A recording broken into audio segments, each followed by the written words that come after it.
I told the truth and it broke 3 relationships in one night.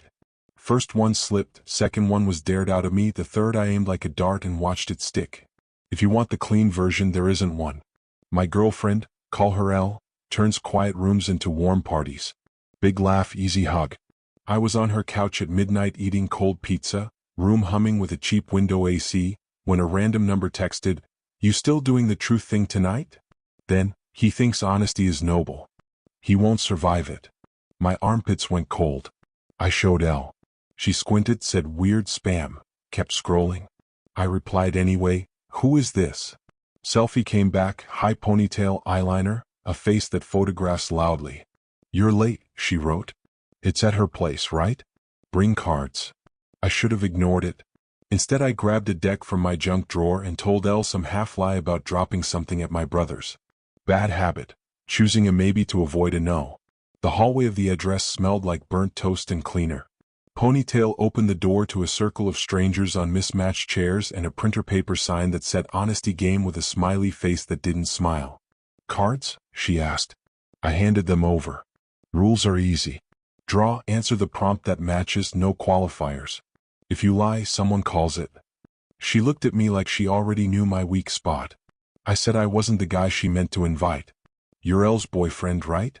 All eyes swung to me. I said yes. She tossed a card. "Then sit. Tonight we cut what rots." 9. Prompt: what truth do you know but pretend not to? My mouth answered before I could curate, that my brother hates me. No one flinched. It was that group therapy nod, too practiced to be spontaneous, too messy to be staged. Sleeve tattoo guy admitted he stole an ex's time. A girl confessed she edits her roommate's journal in pencil like a ghost copy editor. The quiet one in a green sweater bit her nails raw and said nothing. When it got back to me I pulled a queen. "Who are you lying to the most right now?" "Elle," I said. "About still loving her." The air tightened. The AC counted seconds. "Then why are you here?" Ponytail asked. "Got a text," I said. "Thought this was a trap. Or a surprise party with words." I showed my phone. Ponytail laughed. "I meant to text her ex," she said. "My bad. She didn't tell me to leave." "Since you're here." I stayed. "One more card," she said. 2. What, if said out loud, would break something you care about? I tasted metal. "I saw Elle kiss my friend Jay last month," I said. Didn't bring it up because if she said yes it would crush me and if she said no I'd feel crazy. So I played house. Green sweater finally looked up. "Why not ask?" "Because fear is easier than proof," I said. I left feeling emotionally pickpocket. Elle was asleep on the couch when I got back, one arm thrown over her eyes like a silent film star. Stale coffee in the air. I stood there and said to the room, not to her, "Tomorrow I'm going honest." It felt righteous and childish at once. I tucked a blanket around her and slept on the edge like a dog who won't allow itself comfort. Morning I made bad eggs and told Elle everything. I lied about where I went. I went to some honesty thing because I got a weird text meant for your ex. Her fork hovered. I told her about the circle, the prompts, the answers that slid out of me like they'd been waiting. I told her I saw Jay kiss her. She set her fork down like it might break. "I didn't kiss Jay," she said. "He kissed me." I pushed him off. "You were in the kitchen wrestling those rock-hard lemons." I didn't want to nuke the night. My heart went hot then cold. I asked why she didn't tell me. "Because you'd make it your fault," she said, and the way she said "new" made me want to throw the plate. I asked the question that hurt to hear, "Did you want him to?" "No," she said. "I wanted peace." Then she asked her question, "Do you want to stay with me?" I should have lied. "I don't know," I said. "Feels like we're pretending we're not a last season." She didn't cry. Somehow that hurt more. "Then don't pretend," she said. "Let's take a break." Softest demolition I've seen. She handed me my coat. The air between us felt like a held sneeze. At the door she stopped me, pulled a small envelope from a drawer with my name on it in her tilt-forward handwriting.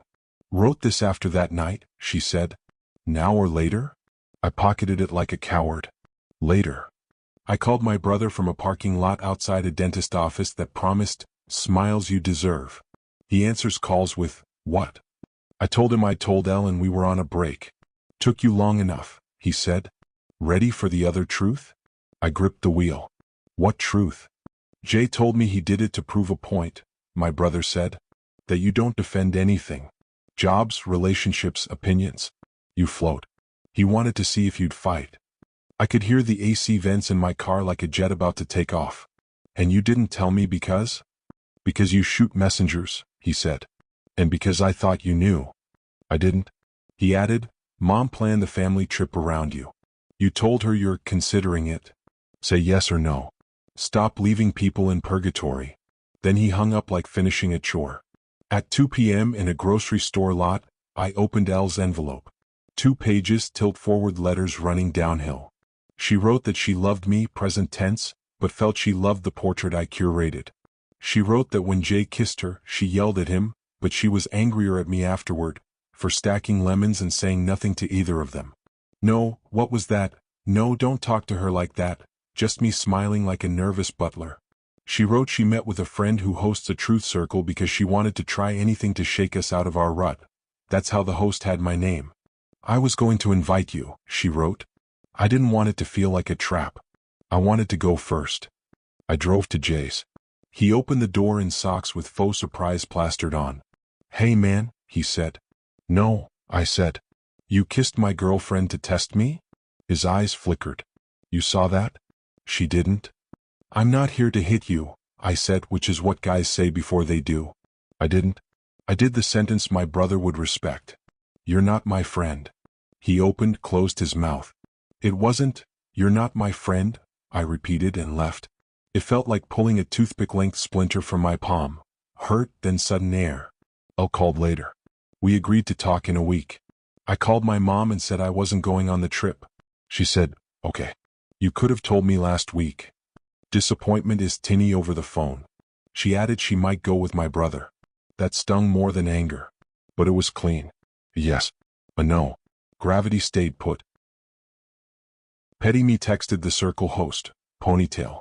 I was the wrong invite but I showed up. Consider this my RSVP to truth. She sent a thumbs up and asked if I was coming again. I said yes with a mean little idea sprouting. I'd bring my sister. She's older, sharper. And we hadn't spoken properly in months because I lied to get out of watching her kid and she found out when my neighbor posted a photo of me helping him with a bookshelf at the exact time. She didn't yell. She just said, you're reliable when it costs you nothing, and stayed polite. Somehow that felt worse. Why bring her into a circle where strangers cut themselves on purpose? Because I wanted to apologize with witnesses. Ugly truth, I wanted proof my apology mattered. She said she had better things to do, then called back 10 minutes later. Maybe I'll come.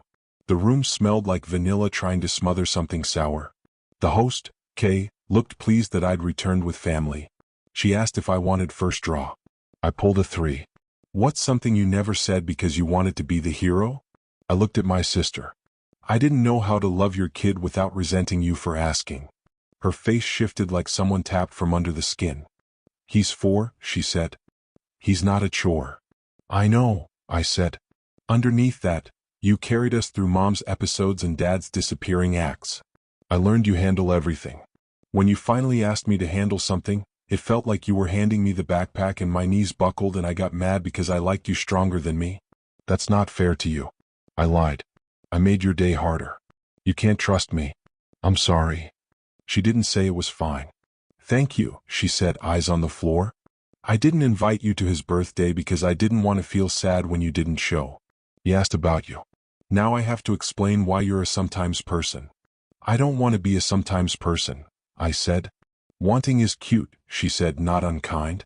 Kay's phone buzzed. She looked at it, then at me. Al wants to come, she said. 10 minutes later, Al sat across from me with that steady face she uses for hard choices. No hello. Kay said, we're already cutting. Al nodded. I drew a jack. What truth did you dodge today that you need to say now? I looked at Elle. I want to try again but I'm scared I'll still be me. Then don't be, she said as if turning on a light. Elle drew next. 6. What are you pretending not to notice? She looked at me. Your resentment. It's a low battery notification that never goes away. You smile while you're mad and I try to fix things that aren't broken.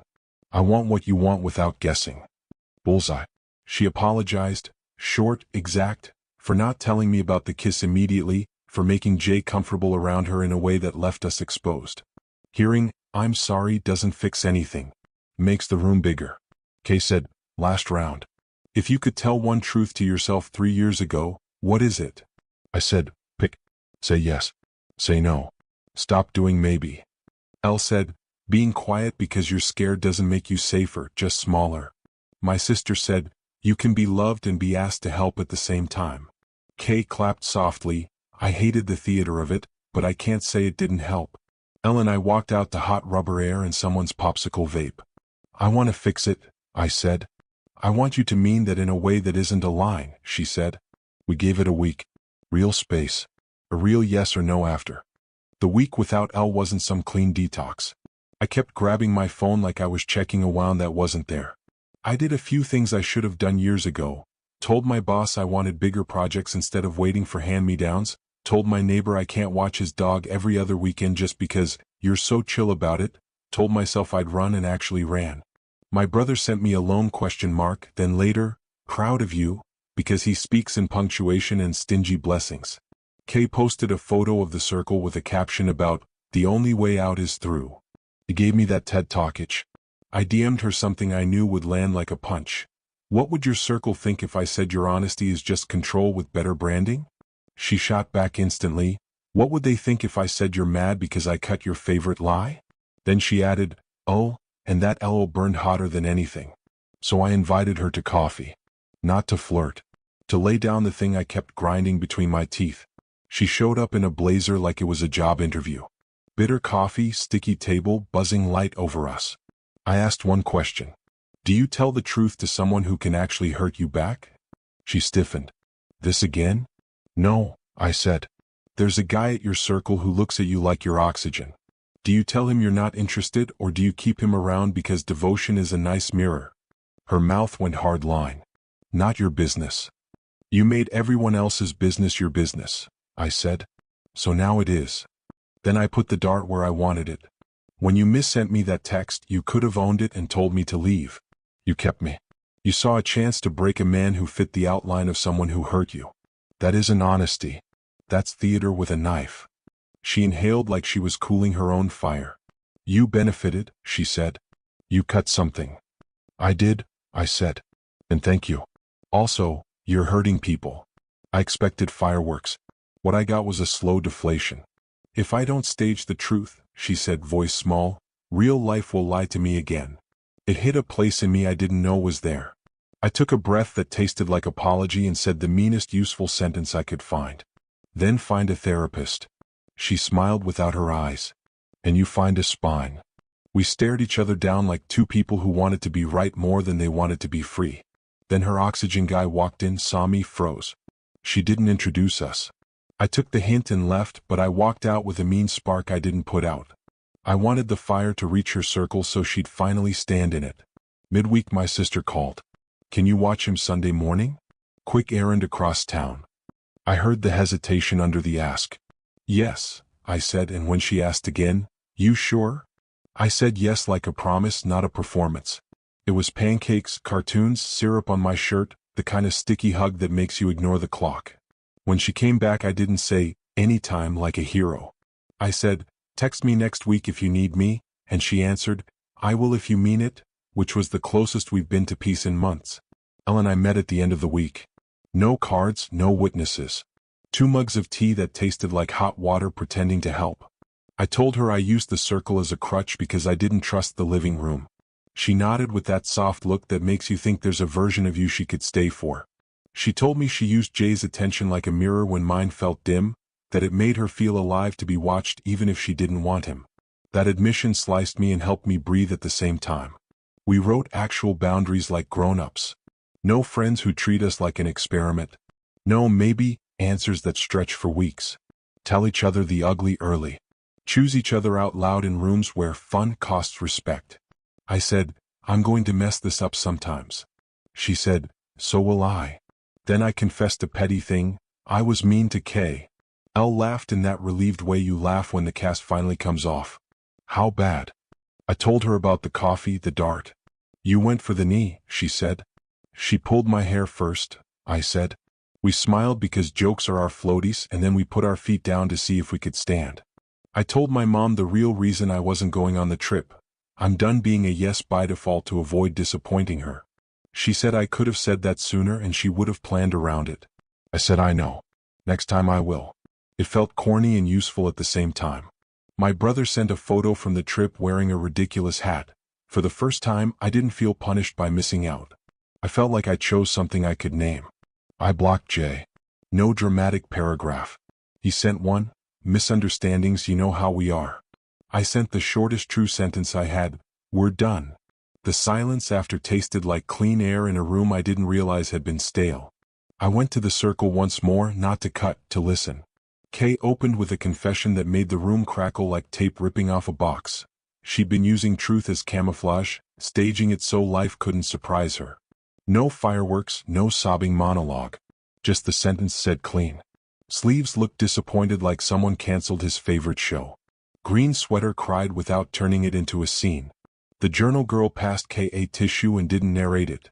I slipped out early, texted Elle I didn't want to do that anymore, and we spent the night playing that dumb word game we used to play where you answer with the first word that comes to mind. We laughed until the AC drowned us out. Here's the part one swallowed at the start. The first truth wasn't a total accident. The second I saw how that circle worked, a part of me wanted to drag people there because I didn't trust myself to stand up in a quiet room. I didn't come back just to apologize to my sister. I came back because I wanted Elle to say hard things in front of witnesses so I could hold them like evidence. That's not noble. It's control dressed as courage. I'm not proud of it. But if I'm going to live differently, I have to name that part without flinching. We didn't do some cinematic reconciliation. We made dinner with too much onion and the smoke alarm chirped, and we didn't weaponize it into a metaphor. The apartment was too cold because I overcorrected the AC trying to hide the burnt smell. The lamp over the stove flickered like it couldn't decide. There was a ring on the coffee table from a glass I didn't use a coaster for, and I didn't rush to wipe it like I was erasing evidence of me. Elle reached across and took my hand. If we do this, she said, when it hurts, we don't go to an audience first. Deal? I said. And if someone kisses me, she added, eyebrow up, you punch him. No, I said. She tilted her head. No. I tell him to leave. I pick you out loud. If he stays, we call the cops. She smiled. Center of gravity, she said. We're not on a mountaintop. We're on a slope with good shoes. I don't recommend truth circles or denounce them. They're a weird machine that turns secrets into theater. If you're the type to dodge responsibility, they let you cosplay courage. They also force you to stop doing the soft lie of later. I used mine to stage apologies and to stage control. Both are true. What matters now is what I build in the quiet, without an audience, with a yes or a no instead of a maybe. If you need a final beat, I slept without replaying conversations 14 times. The silence didn't sound like punishment. It sounded like a room finally aired out. Honest verdicts welcome, I can take it. The next mornings were boring in the way I used to mistake for failure. I kept waiting for a dramatic test and got errands instead. It turns out doing the dishes the same day counts as a kind of truth. I live here, I leave marks, I clean them. I told Elle I'd cook and made something edible on purpose. Simple pasta, garlic behaving for once, the pan not smoking like an apology. We ate on the floor because the table was covered in mail we hadn't sorted for months. We didn't make that a metaphor either. We just made piles. Keep trash, deal with. I put deal with on top and felt my body resist like a horse that knows the path home is shorter. I kept waiting for Jay to switch to a new number or show up at places we used to haunt. He didn't. Maybe he got bored of me when I stopped being a mirror. Maybe he still tells the story where I'm the villain and he's the scientist. I don't get to edit other people's narrations. That's part of the price of telling your own. I blocked him and then blocked the part of me that wanted to check. My sister sent a photo of her kid with pancake syrup on both cheeks like war paint. He asked if you're coming Saturday, she wrote. I typed maybe out of habit, then deleted it and wrote yes. She sent back a thumbs up and a small heart, the cheap digital kind that still works. I screenshotted it and almost sent it to Elle before realizing that not every small win has to be held up like proof. Some things are true even if nobody claps. At work, I didn't suddenly turn into a legend. I did one brave thing a day. I volunteered to take a problem project that everyone avoided because the client told 3 different stories and none of them matched the budget. Old me would have smiled and stalled. New me scheduled a call and said, "We can do X or Y in your timeline, not both. Pick." There was a silence so long I thought I'd lost them, then the client laughed in that relieved way people laugh when someone finally says the quiet part. "Why," they said. "We've been trying to pretend we can have everything." I sent an email recap that looked like an adult wrote it and didn't reread it 12 times to extract imaginary shame. Kay texted me only once after her confession meeting, "We're changing the rules. No more prompts that force blood for sport." I typed, "Good," then deleted it. I don't want to be her conscience or her applause. I'm not her antagonist either. We're two people who bumped into each other's habits and left with bruises that look like lessons. That's enough. Elle and I had our first small fight in the new era over something stupid. My shoes by the door. Yes, we're that couple. She asked me to put them away because she tripped.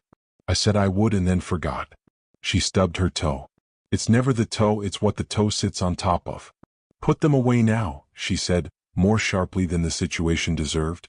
Old me might have joked or ghosted into the other room with a smile.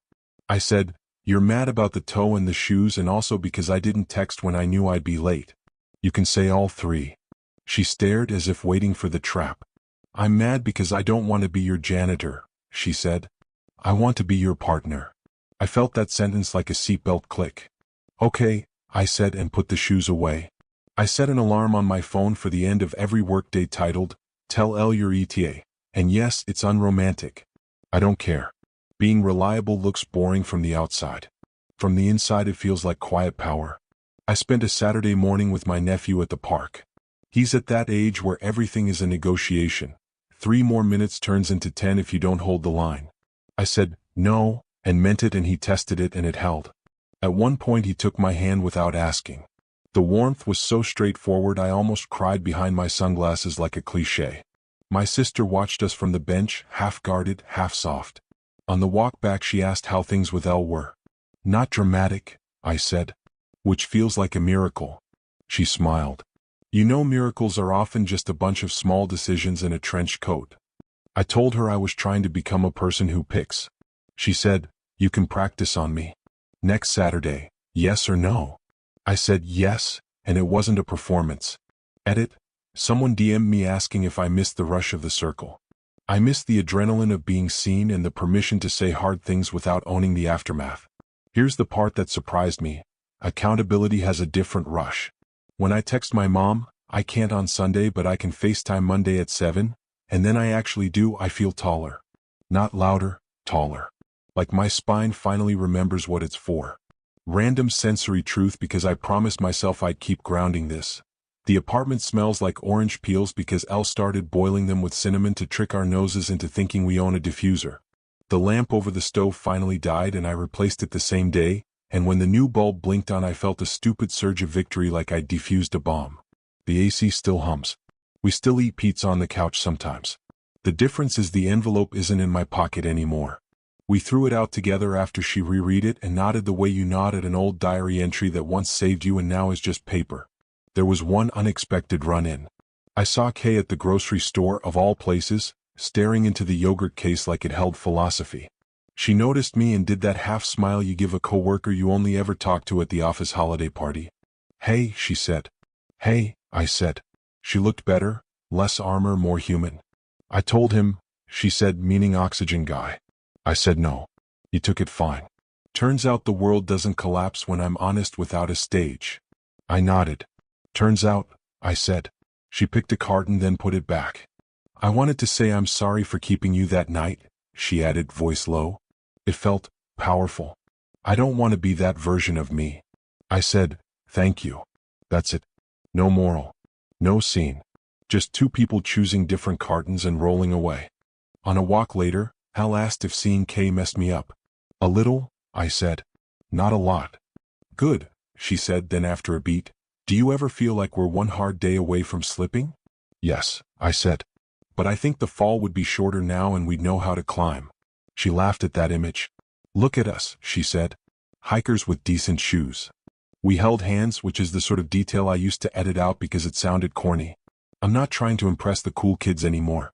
I told my boss I wanted to present at the next review instead of letting someone else run with my work. My voice shook for the first 2 slides, then leveled. After, a coworker who usually ignores me said, "You sounded like you believed yourself." I said, "I did," and it felt both lame and true. The client approved the plan with minor notes. I didn't fish for compliments. I closed my laptop and went outside and stood in the sun like a plant that finally got moved closer to the window. Later that week, Al got invited to a friend's birthday at a bar Jay sometimes haunts. We talked it through on our tiny balcony with the dead fern we keep refusing to throw out. "Do you want to go?" she asked. Old me would have said, "Whatever you want," and then secretly kept score if she made the wrong call. New me said, "I want to go with you if you want to go. If he's there, we leave. I won't pretend I'm okay watching him circle." She nodded. Same. We went, stayed an hour, he didn't show. We left before midnight because being well rested is underrated. The lift smelled like someone tried to drown a cigarette in gum. We laughed and rolled the window down even though the air was warm and sticky. Update: I told my mom I'd visit the week after next and asked her to make that dish she pretends is not a big deal because it takes hours. She said yes and then texted me a list of 3 chores she needed. Carry a box to the attic, fix a wobbly chair, help her decide what to do with a stack of old letters. Old me would have said, "We'll see." I wrote back, "Yes, yes, and we'll read 5 together and then decide." She sent 15 heart emojis like she just discovered the button. I'll take them. In case you're wondering if I've turned into a saint, I still have the petty gremlin. I still draft spicy texts I don't send. I still want to be the hero in stories I didn't earn. I still forget the shoes sometimes and need the alarm to boss me around. The difference is I don't let the gremlin drive. I give it a coloring book and let it scribble in the margins while I do the adult thing. The night before I wrote this, Al and I argued about money. Not big money. The kind that leaks out through delivery fees and subscriptions that auto-renew because pressing cancel feels like an admin tax. We opened our laptops and hunted them down like pests. I canceled something I hadn't used in 8 months. She canceled too. We set a tiny budget for nonsense and called it exactly that in the shared notes app. Nonsense. Then we ordered cheap takeout anyway because we were hungry and tired and proud of ourselves. Progress isn't a straight line, it's a tidy graph with silly dots. I keep thinking about the first night on Elle's couch, the AC humming, the cold pizza. I keep thinking about the sentence I said into the room, "Tomorrow I'm going honest." It sounded theatrical then. Now it's just a thing on my calendar. Honesty at 7 p.m. Tell Elle I'll be late. Honesty at 8:15 a.m. Say no to a meeting I don't need to be in.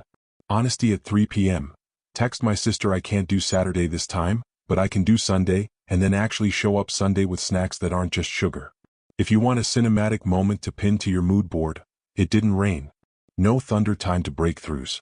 I didn't run into Jay in a sudden downpour and say something devastating that made him rethink his life. I ran into my own patterns in fluorescent light and did boring things differently, and it felt like dignity. Someone will ask for a moral. I don't have one that fits on a mug. Here's what I've got.